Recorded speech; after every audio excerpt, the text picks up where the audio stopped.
Great team win tonight. Thought our guys really competed. I thought this, when you play Virginia, they're so fundamentally sound and in good position that your efforts got to be supreme. And I thought in the second half, especially, I challenged our guys at halftime that we couldn't let this opportunity get away from us. That we were in position to beat this team tonight, and we needed to take advantage of it. And I thought our guys came out very spirited and played really well. Questions?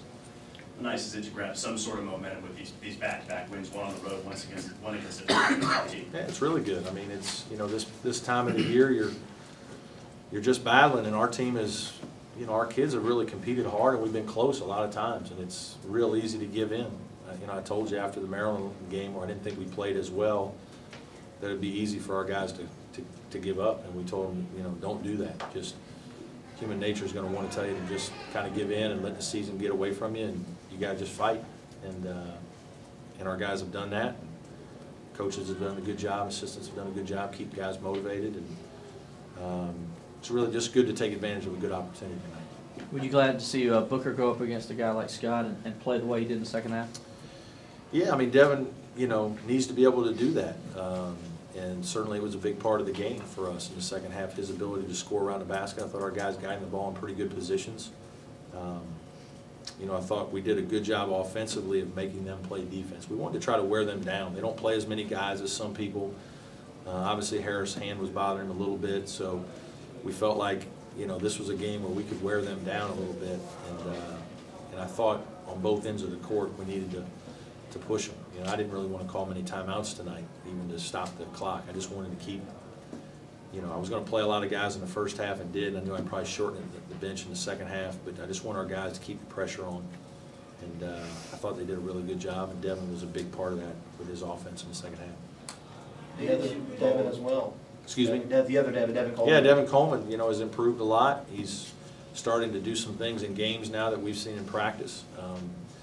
He has good ability to move off of screens in our offense, and it's taken him a while to figure things out on both ends of the court in terms of how we want to play, but he just needed a couple shots to go down is all he needed, and take the pressure off. And I knew we were going to need another score out on the court because of the way that Virginia plays so packed in, and we we're going to need a guy that could shoot and move, and his points were important. There was a moment about the 7-minute mark, you guys got a block, and then immediately came back down. I think Rod Hall scored. Yeah. So that just seemed like that moment where the light went off, that we can keep pushing it against these guys, and where that confidence really sunk in. Yeah, I thought the key, was our second half defense. There were some opportunities for them to make a little run, and they, there were some shots they missed. Harris had a 3 in transition that he missed.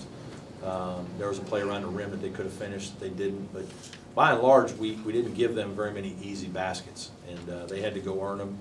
Our defense against Zaglinski was good, especially, I talked about at halftime, he was 1 for 5. That was way too many three-point opportunities. He didn't get any in the second half. Mike Scott to get 13 is fine. They're all, tough shots, jump shots that he can make, but he had to at least take 11 shots to get them. So the guys did a good job. We knew that Jontel Evans would attack the basket more and did, but we were willing to give up some 2s to try to guard against some 3s. What do you think the key was to playing Scott differently, or maybe rotating some more? Nothing drastic other than maybe just having a little better feel for how good he is from our guys. Our guys understanding, when they've played against a guy, as opposed to you telling them he's a good player and they watch some film. When you go up against a guy and you know the guy's a good player after playing him, you know you better compete and be ready, or you can get embarrassed. And I thought our guys, just having played him one other time at least, did a better job. It doesn't guarantee if you play him again it'll be like that, but today we were locked in well. 14 of their 18 turnovers were steals by you guys. Is there anything you saw in particular? No, it was just activity. I thought our activity level was better. Again, we wanted to apply some pressure to their team, try to make them a little uncomfortable, get them going a little faster than they liked. And so we were able to do that a little bit. There was a lot written last week about the crowd at the Maryland game, and it seemed like people really took notice of terrific. that. Yeah, I complimented our fans on the radio. I told them how much it meant to our guys to see the place, 10,000 people here, whatever it was. It was a great turnout. I appreciate everybody coming and what our marketing people did to help us.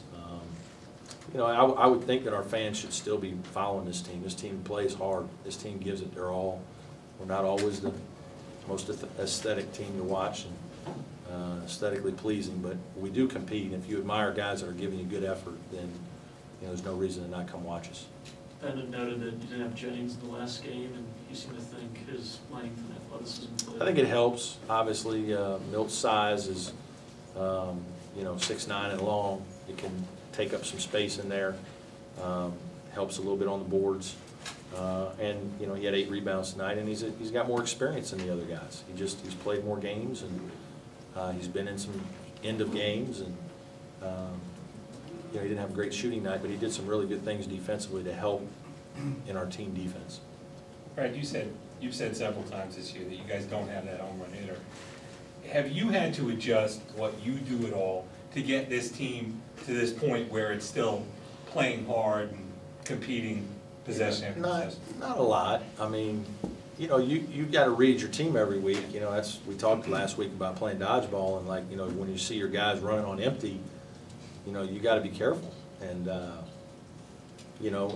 like today was a time at halftime where I got after them, and you can't do that every week either. I mean, you got to have an idea of what you think, and if the kids think that what you say is right, then they'll respond. If they don't believe that what you say is right, then you're going to have problems. And our guys are mature.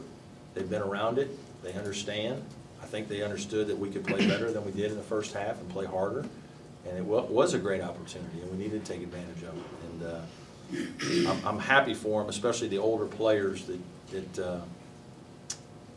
like people talk about losing close games. Well, you win like tonight. I mean, this is just as significant as losing a close game. I mean, you just beat a ranked team by 12 in your home court. I mean, kids don't get credit for how well they played tonight and competed tonight.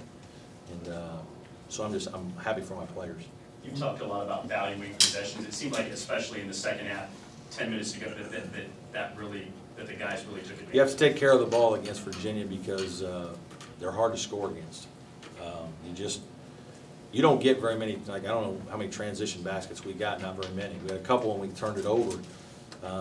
So you're constantly playing 5-on-5, and if you're turning the ball over, then they're going to be coming at you, and that's when they're going to make some of their threes. And we just, both games we've played them, we've done a good job. We've had 4 turnovers in the first game, 9 tonight. We've done a good job of valuing and trying to get shots. And second half we made shots.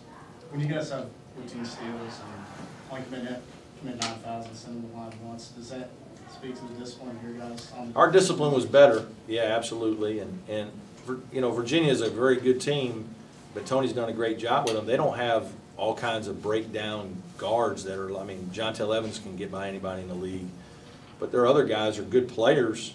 Joe Harris, Zaglinski, those guys are Malcolm Brogdon. Those are good players, but they're not like guys that are just whipping you off the dribble and causing you to foul. I mean, if you guard the right way, you can do some things. And I thought the officials let the game. If they don't start fouling us at the end, and we shoot 6 free throws or whatever it was. We're not going to shoot very many free throws either. I thought both teams were very disciplined in their approach. Officials let it play. When you get a solid game from Coleman and Hall played pretty well, is your inclination to say, nah, it's one game, or are you inclined to say, nah, I see the freshman start? Well, that's 2 in a row for Devin, so you hope that's progress, and it needs to be. There's going to be times when they're good, and there's going to be times when they don't play as well. KJ had a hard night tonight; didn't play very well. He went into the game and got scored on twice, and in a game where it's that hard and to score, and it's 24-24, and you're giving up 2 baskets, you're not going to get much more chances. Like the older guys are looking at me like, "Hey, it can't happen," and I'm like, "You're right, it can't happen." I'll be out there tired, and that's part of the process of learning. College basketball is about not giving in and not giving into possessions.